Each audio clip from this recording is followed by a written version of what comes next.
यहाँ पे अकेडमी के माध्यम से जानना चाहूँगा कि पेरेंट्स बचपन से ही नहीं क्या अपने बच्चे को कुछ बनाने का सपना देखते हैं, डॉक्टर बनाना है, इंजीनियर बनाना है, गवर्नमेंट सर्वेंट बनाना है।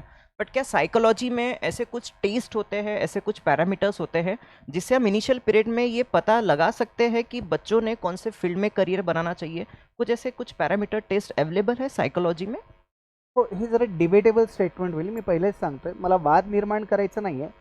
पण हेल्दी चर्चा करायचा जर विचार केला तर मी तुम्हाला एक प्रश्न विचारतो. लता मंगेशकर आवडीपोटी गायिका झाल्यात की गरजेपोटी? डेफिनेटली सर, उनको पसंद था संगीत. पुन्हा एकदा विचार करा की लता मंगेशकर ज्या आहेत त्या आवडीपोटी गायिका झाल्यात की गरजेपोटी?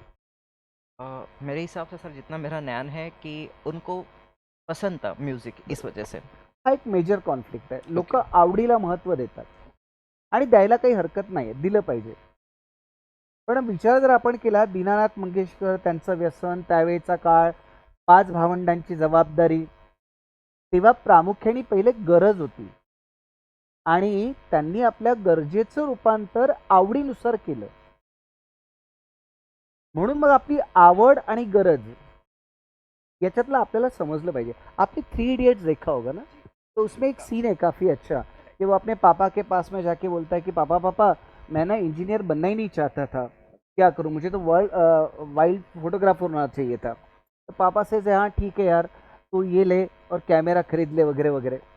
पण त्या ठिकाणी जर मी वडील म्हणून असतो, ती कानाखाली एक मारली असती आणि म्हटलं असतं, एकच वर्ष राहिलेलं आहे फक्त, तू पहिले जे ताटामध्ये वाढलंय ते पूर्ण कर, मग स्वबळावर स्वकमाईवर तुला पाहिजे ते घेऊ शकतोस. तुझ्या केवळ एकट्याच्या इच्छा पूर्ण करण्याकरता आमच्या सगळ्यांच्या गरजा मारणं, is it a healthy mind setup? हा, पुन्हा आपण सर बघूया, इच्छा या बदलत राहतात, आवडी बदलत राहतात, गरज ही चिरकाल असते. तो महत्व गरजेला द्यायचं की आवडीला द्यायचं? आणि मग राहता प्रश्न टेस्टिंगचा, आवडीपोटी टेस्टिंग करायचं की गरजेपोटी करायचं? हा सगळ्यात महत्वाचा भाग आहे. माझ्या पोटी अभिमन्यू जन्माला येईल, पण मला अर्जुनचं धारिष्ट्य आहे का? आणि निघालं तर कर्मधर्म संयोगाने निघालं की XYZ मुलाच्या मध्ये पायलट होण्याच्या क्षमता आहेत.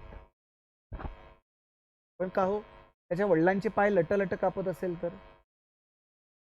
हा, म्हणजे परत बघावं लागेल ना की तुमच्या गरजा, तुमच्या क्षमता आणि तुम्हाला मिळालेली संधी, की तिघांचा समन्वय साधला जातोय का? म्हणून मग टेस्टिंगच्या आधी छानपैकी स्वभान जपणे, की मला आवड म्हणून आहे की गरज म्हणून आहे. नाही नाही, त्याची इच्छा काय आहे बघतो. त्याची इच्छा न्यूरोसर्जन व्हायची आहे, पण आपल्या कुटुंबामध्ये किडण्या विकाव्या लागतील त्याला करण्याकरता. ते परवडेबल आहे का? स्वप्नांना अवास्तव महत्व देणं हे पचणारं आहे का? मला पालकांचं एक स्टेटमेंट खूप भयानक वाटतं, माहिती आहे का?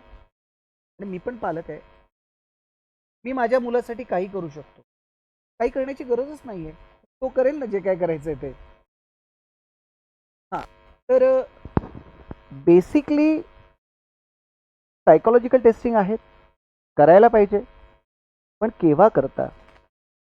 गरजेपोटी करता, आवडीपोटी करता, तुम्हाला संधी शोधायची आहे म्हणून करता? पालकांनी स्वतःचं पण टेस्टिंग करणं गरजेचं आहे एका अर्थाने बघितलं तर, है ना?